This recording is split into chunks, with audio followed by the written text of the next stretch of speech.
오늘 우리도 아름다운 찬양을 들었는데요. 저도 이제 클래식 한 곡을 좀 들려드리려고 해요. 아마데우스 모차르트의 곡 중에서 어머니께 말씀드리죠 변주곡이 있습니다. 이 곡을 한번 들어보실까요? 자, 들어보니까 어떠십니까? 상당히 우리가 많이 들었던 곡이죠? 맞습니다. 반짝반짝 작은 별, 그 음악이랑 같습니다. 사실 이 곡은 프랑스의 샹송, 그 민요의 곡조가 있습니다. 아마데우스 모차르트가 프랑스에 갔을 때 이 곡조를 들은 거예요. 그리고 열심히 22세 천재 작곡가는 그 지역에서 활동을 하고 있었습니다. 근데 너무 바쁘게 지냈는지 어머니가 소천을 하셨는데 그곳을 가지를 못했어요. 그래서 어머니의 죽음을 보지 못한 그 안타까운 마음, 슬픈 마음을 가지고 이 곡을 변주곡, 좀 더 편곡을 해서 어머니께 바쳤습니다. 이 노래의 제목이 어머니께 말씀드리죠 변주곡입니다. 어머니에게 내가 좀 더 좋은 선물을 잘 드리고 싶은 마음으로 작곡을 하고 연주를 했던 것이죠. 우리는 좋은 것을 보게 되면 나의 소중한 사람과 그것을 함께하고 싶어 합니다. 만약에 여러분들이 우리 청주에서 가장 가까운 동해 영덕을 갔다라고 생각을 해보십시오. 제가 서울에 있을 때만 해도 영덕은 너무 멀었는데 제가 우리 교회 학교 선생님들이 어디 MT 간다고 영덕 간다고 해서 왜 이렇게 멀리 가냐고 그랬다가 제일 가까운 동해라는 걸 알고 깜짝 놀랐습니다. 영덕에 가서 대게를 먹는다고 생각을 해보십시오. 어떻습니까? 맛있다, 와 바다 너무 예쁘다, 이 생각만 난다고 하면 뭐가 문제가 있는 거예요.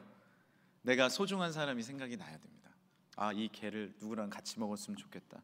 좋은 풍경을 보고 맛있는 것을 먹으면 내 소중한 생각이, 내 소중한 사람이 생각나기 마련이죠. 오늘 말씀에 등장하는 내 친구도 그 소중한 사람이 생각났습니다. 그리고 그 소중한 사람에게 무언가를 선물해 주고 싶었어요. 한 명의 소중한 사람에게 꼭 선물을 해주고 싶었습니다. 움직이기도 걷기도 어려운 중풍병을 앓고 있고 이제 심각한 병의 지경까지 이른 그 사랑하는 친구에게 소중한 선물, 최고의 선물, 생명의 회복을 선물해 주고 싶었어요. 왜 생명이 가장 소중할까요? 한번 예를 들어볼까요? 오늘 가장 좋은 예가 있네요. 100일떡을 했어요. 왜 했을까요?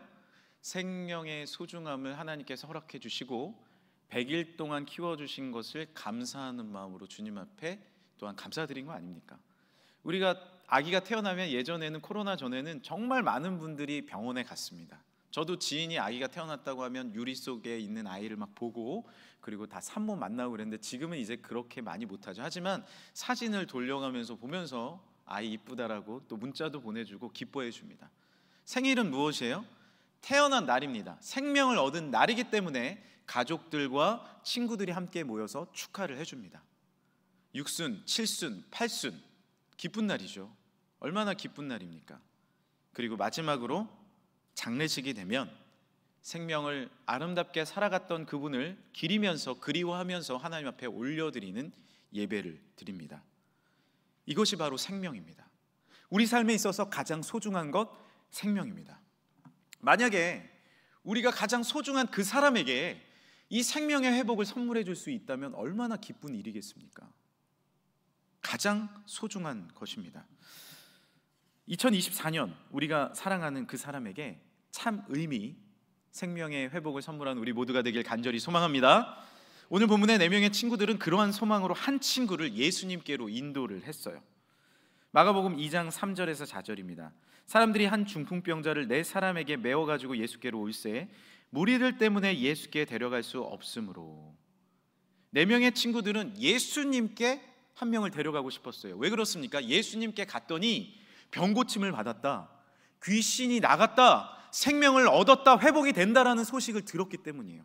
그리고 실제로 많은 사람들이 그 놀라운 소식을 보았습니다. 마가복음 1장 34절입니다. 예수께서 각종 병이 든 많은 사람을 고치시며 많은 귀신을 내쫓으시되 45절입니다. 그 사람이 나가서 이 일을 많이 전파하여 널리 퍼지게 하니. 이것을 4명의 친구들도 들은 거예요. 본 사람도 있습니다. 그러니까 어떻게 해요? 내 친구도 생명의 회복을 받을 수 있겠구나, 선물해 줄 수 있겠구나, 최고의 선물을 받을 수 있겠구나 라는 희망이 생긴 겁니다. 예수님께 데리고 간 것이죠. 그런데 참 힘든 점이 하나 있어요. 걷지도 못하고 뛰지도 못하는 이 친구를 어떻게 그러면 예수님께 데리고 갈까요? 바로 들것을 들고 가는 것입니다. 4명의 친구가 1명을 들고 가는 들것을 옮기는 것, 뭐 어렵지 않을 것 같죠? 그런데 저는 많이 해봤습니다.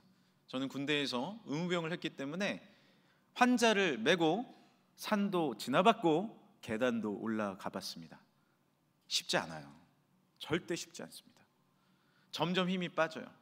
아마 장례식 때 이 좀 운구를 해보신 분들은 이해를 하실 거예요. 한 명의 사람을 메고 훈련도 하거든요. 멀쩡한 사람도 타요. 그런데 만약에 그 사람이 덩치가 있다, 무지하게 힘듭니다. 그리고 길을 걸어가면 아까 사진에서도 보셨지만 오르막길을 걸어가잖아요. 그러면 밑에 사람은 낮춰줘야 돼요. 뒤에 사람은 높여줘야 돼요. 계단을 올라가는 건 진짜 힘든 일입니다.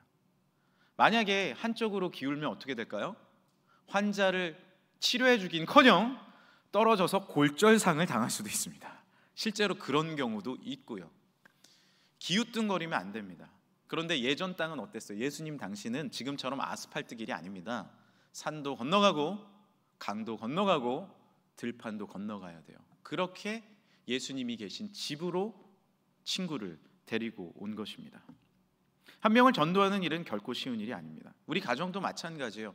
한 명이 힘들어하면요, 그 힘들어하는 사람을 정말로 도와주기 위해서 들것을 우리는 매요. 심리적인 들것을 맵니다. 예를 들면 아이 하나가 사춘기가 되잖아요. 엄마, 아빠, 할아버지, 할머니 다 들것을 매는 겁니다. 기울이지 않으려고 아이 눈치 보면서 살아가요. 수험생이 있잖아요. 조심조심 걷는 겁니다. 기울어서 떨어질까 봐 힘든 거죠. 그러다가 자녀가 크잖아요.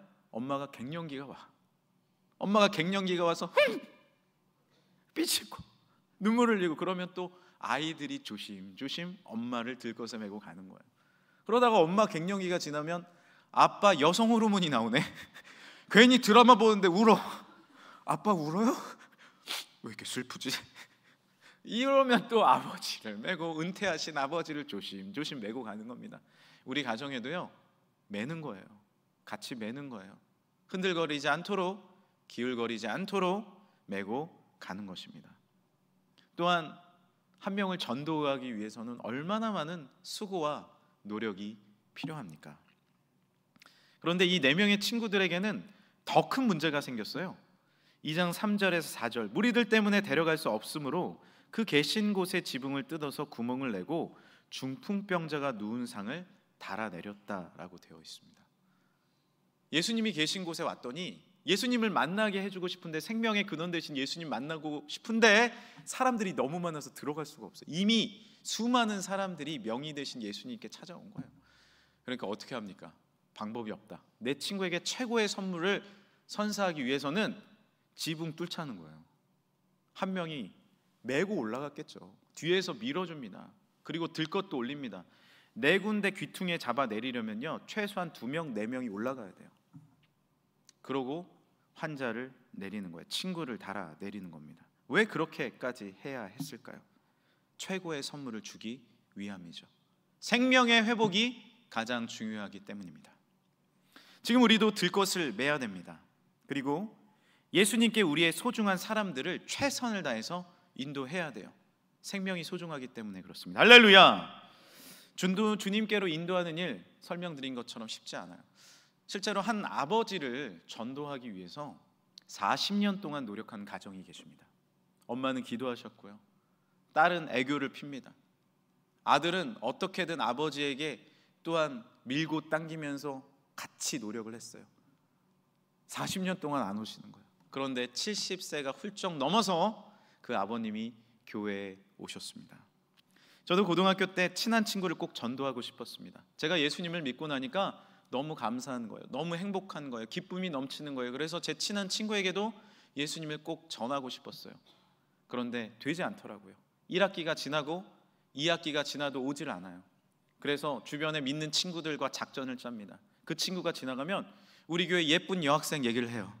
그러면 솔깃해요. 그 친구가 그런데도 안 와요. 그 친구 가방 속에다가 주보를 넣고 가방을 부여잡고 기도를 합니다. 그래도 안 되더라고요. 포기하지 않고 계속해서 기도했을 때 2학기가 마무리될 쯤 내가 너희 교회 한번 가줄게 라고 얘기하면서 정말로 구걸하듯이 그 친구를 데리고 왔습니다. 그런데 놀라운 건 뭐예요? 그 한 번이 일주일이 됐고 2주차가 됐고 한 달이 되고 3달이 되더니 지금 안수 집사님이 되었습니다. 왜 우리는 들것을 매야 됩니까? 지붕 위로 올려야 합니까? 다른 이유가 아닙니다. 생명 대신 예수님을 만나게 하기 위함입니다. 언덕을 넘어서 개울을 넘어서 서로의 들것 높이를 맞춰서 왜 교회로 인도해야 됩니까? 다른 이유 아닙니다. 이곳에 생명과 참 평안이 있기 때문입니다. 예수님을 만날 때 참된 구원을 얻게 될 줄 믿습니다. 사도행전 16장에 이르되 주 예수를 믿으라 그리하면 너와 내 집이 구원을 얻으리라. 우리 사람들은 모두나 구원을 누구나 받아야 됩니다. 그것을 받아야 할 대상이 우리들이에요. 죄의 문제는 내가 해결하려고 해도 해결되지 않습니다. 이 죄책감의 문제, 무엇이 진리이고 무엇이 내 삶의 진정한 기쁨일까 모르는 거예요. 알아가려고 노력하는 거예요. 게다가 현대 사회는 수많은 마음의 질병이 존재합니다. 풀리지 않는 진리의 숙제가 있어요. 그런데 예수님을 만날 때 참된 십자가의 주님이시며 온 천지 만물을 창조하신 우리 주님을 만날 때 그 내 마음에 영원히 풀리지 않는 숙제가 풀리기 시작합니다. 4명의 친구들은 지붕 위로 정말로 최선을 다해서 이 한 친구를 올렸어요. 그때 예수님은 뭐라고 계셨을까요? 집 안에서 많은 사람들에게 말씀을 전하고 계셨어요. 그런데 생각을 해보세요. 제가 설교를 하고 있는데 예를 들어서 저 지붕 위에서 갑자기 두두두두두 소리가 난다고 생각해보세요. 여기 지붕은 잘 안 뚫릴 것 같은데 드릴로 막 뚫는 겁니다. 그러면 가운데 있는 분들은 대피를 하셔야 돼요. 예수님 말씀 증거가 됐을까요? 안 되는 겁니다. 그러더니 지붕을 드러내더니 거기서부터 환자 한 명을 내리는 거예요. 얼마나 당황되고 황당한 일입니까? 그런데 예수님은 그 상황을 보신 거예요. 4명의 친구들과 달아 내려오는 한 명의 친구를 바라봅니다. 그리고 차분하게 그 사람에게 다가가세요. 그리고 이렇게 말씀하시는 거예요. 5절입니다. 예수께서 그들의 믿음을 보시고 중풍병자에게 이르시되 작은 자야 내 죄사함을 받았느니라. 할렐루야. 뭘 보셨대요? 그들의 믿음을 보셨다라는 거예요. 우리는 생각합니다. 아, 나의 믿음을 보고 예수님이 나를 구원하시는구나. 나의 믿음을 보고 예수님이 나의 죄를 사하시는구나. 그런데 예수님은요, 그들의 믿음을 보셨대요. 내려오는 한 환자뿐만이 아닙니다. 그 한 명을 위해서 예수님을 만나게 하기 위해서 수고한 4명의 친구들을 보신 거예요. 그리고 그들의 믿음을 기뻐하시고 그들의 믿음을 칭찬하고 계십니다. 저희 교회에는 야구하는 친구들이 많이 있어요. 야구부 어머니들도 많이 계십니다. 그런데 저는 그런 생각을 해요. 한 명의 스포츠인이 탄생하기 위해서 얼마나 어머니의 많은 눈물이 필요한가, 어머니의 그리고 가족들의 얼마나 많은 희생이 필요한가라는 것을 생각을 해봅니다. 그래서인지 야구 경기를 보면 한 타자가 나와서 홈런을 탁 치잖아요. 그러면은 그 방송이 그 사람을 비춰주다가 가족들이 경기장에 왔으면 그 가족들을 꼭 비춰주더라고요. 왜 그럴까요? 가족들 참 수고했다는 거예요. 카메라 감독님도 그걸 아는 거예요. 이 선수가 이렇게 홈런을 치기까지 얼마나 수많은 가족들의 눈물이 있었는가라는 것을 아는 겁니다. 얼마 전 한 오디션, 노래 오디션 프로그램에서 홍이삭이라는 분이 우승을 했어요. Sing Again이라는 프로그램인데 정말 현직 가수들이 나오는 프로그램입니다. 왜 제가 이 홍의사꾼을 아니하면은 제가 2번 방문을 했던 한국 마닐라 아카데미라는 곳에 교장 선생님을 하셨던 홍세기 선교사님, 그 선교사 자녀들 학교예요. 그 홍세기 선교사님의 아들이 홍의사꾼입니다. CCM 가수였어요. CCM 가수고 하나님을 찬양하는 그가 노래 경연에 나온 겁니다. 거기서 1등을 했어요. 이번 주에 1등을 했습니다. 그분은 아무래도 CCM을 부르다 보니까 이 영혼을, 마음의 진심을 담아서 노래를 해서 수많은 사람들에게 감동을 줬습니다. 그런데 마지막 편에 이 부모님이 방청객에 오신 거예요. 그리고 인터뷰하는 영상이 나옵니다. 선교사를 했고 얼마나 수많은 사람들에게 예수 그리스도를 전했으며 눈물 뿌려 아들을 위해서 또한 기도했는지가 조명된 거예요. 누구의 믿음이 중요합니까? 물론 본인의 믿음 중요합니다. 하지만 눈물 뿌려 기도하는 부모님의 눈물, 한 명을 살리기 위해서, 영혼을 회복하기 위해서 애쓰는 지인들과 사랑하는 소중한 사람들의 열심, 하나님은 그 열심 보고 계신 줄 믿습니다. 여러분의 그 열심을 하나님은 기뻐하시며 참 감사해야 하며 또한 격려하고 계심을 잊지 마시길 간절히 소망합니다. 그런데 한 가지 궁금한 점이 있습니다. 그 천장에서 내려와서 달아 내려오는 환자를 보면서 예수님이 가서 하신 말씀이에요. 뭐라고 말씀하셨습니까?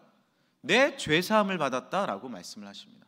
그런데 사실은요, 그 친구들 그리고 내려오는 그 환자 원하는 게 뭐예요?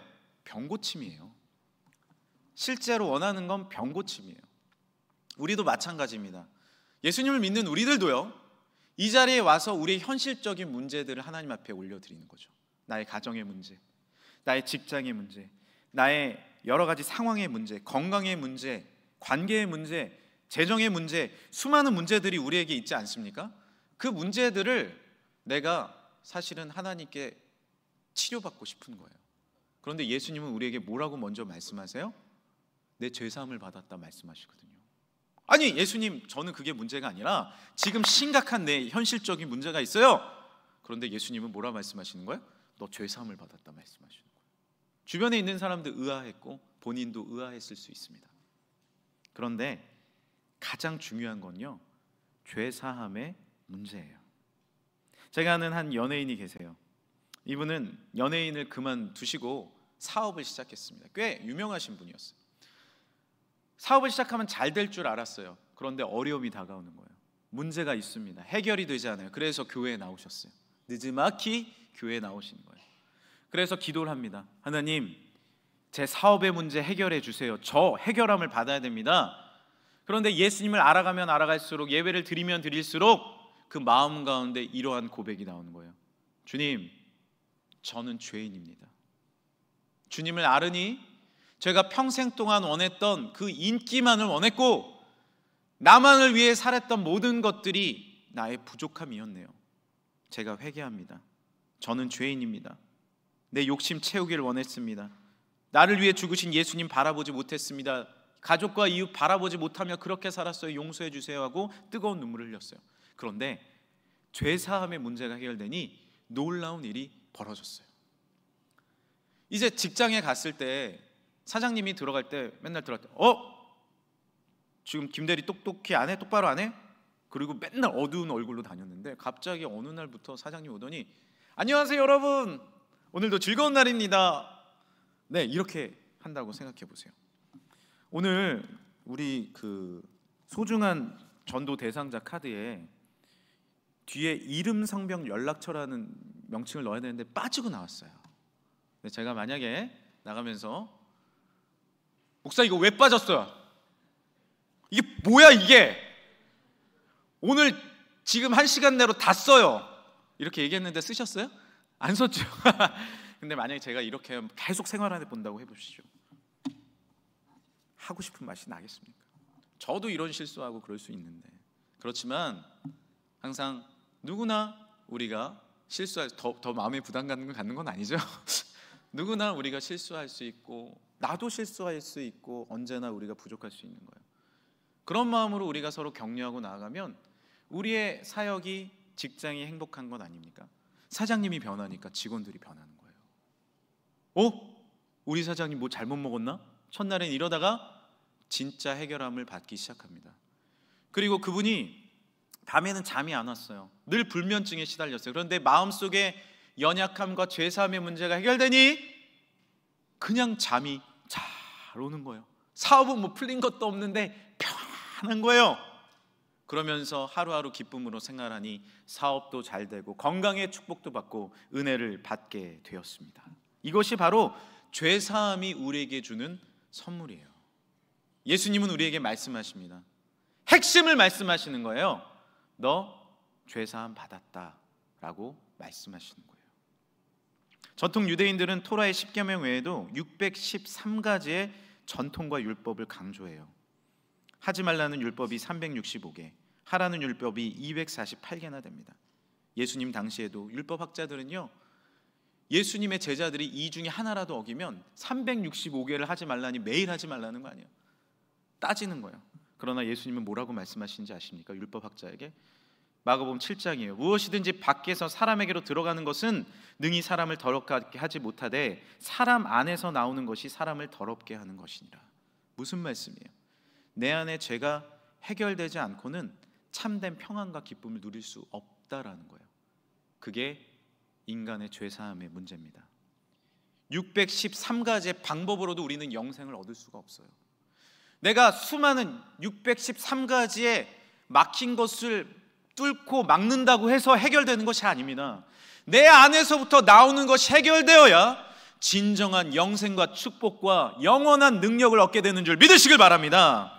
그것이 하나님이 주시는 죄사함의 평안과 능력이에요.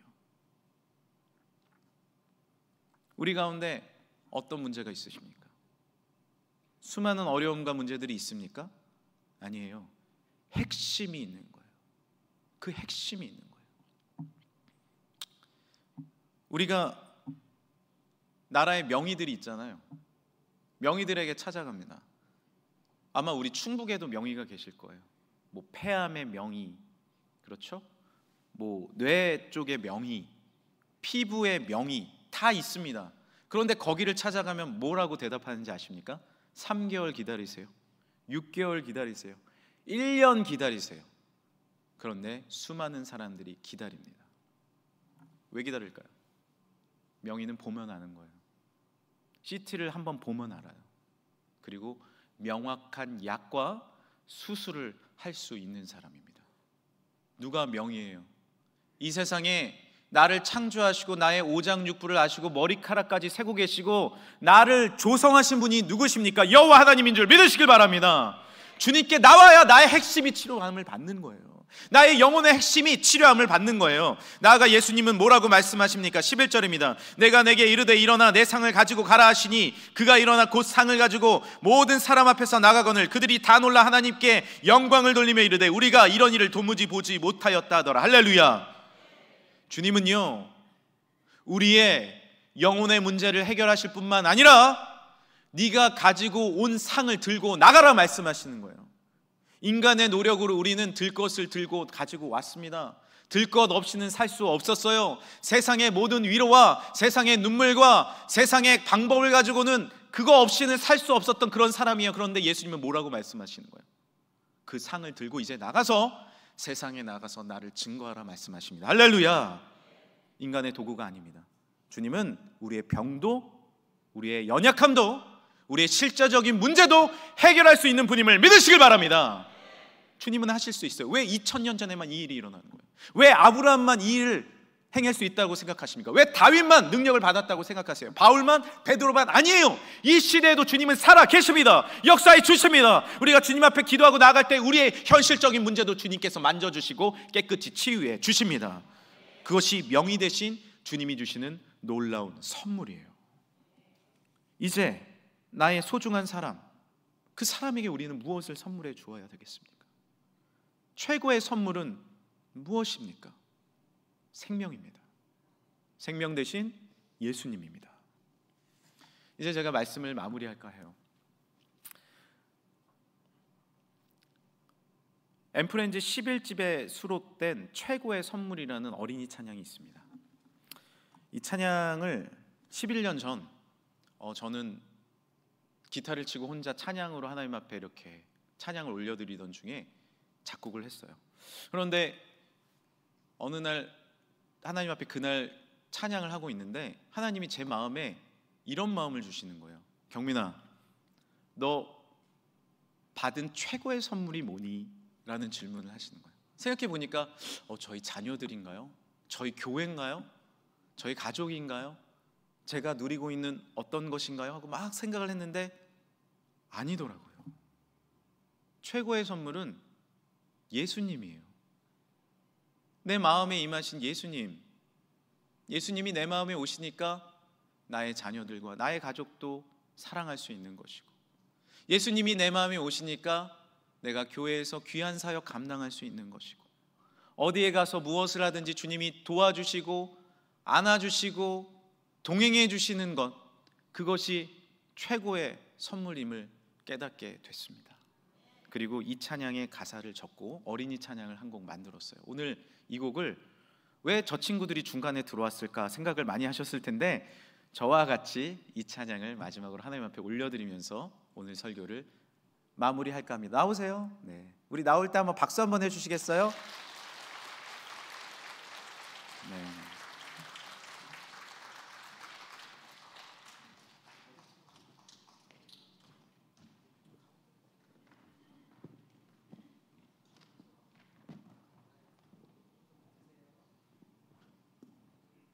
자기 이름 한 번씩 이야기하고 시작하자. 저는 동태훈입니다. 저는 최유은입니다. 저는 김선호입니다. 저는 곽다희입니다. 저는 방인기입니다. 네, 하나님 앞에 우리 최고의 선물 찬양 올려드리겠습니다.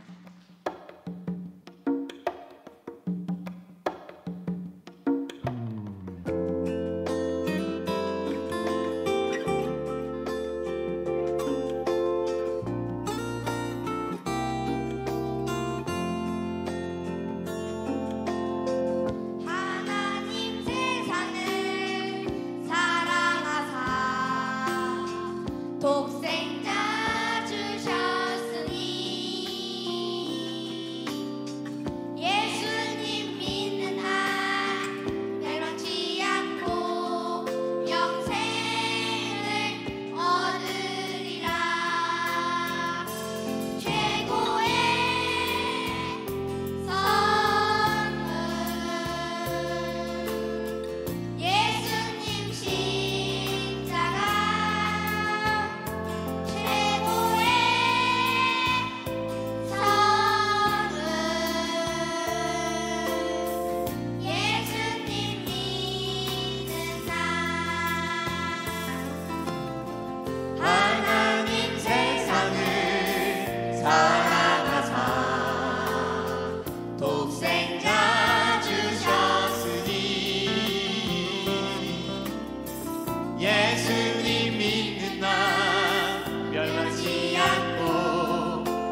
최고의 선물 예수님 십자가 최고의 선물 예수님 믿는 너 하나님 세상을 사랑하사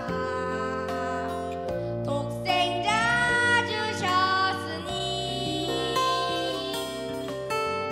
예수님 믿는 나 멸망치 않고 영생을 얻으리라.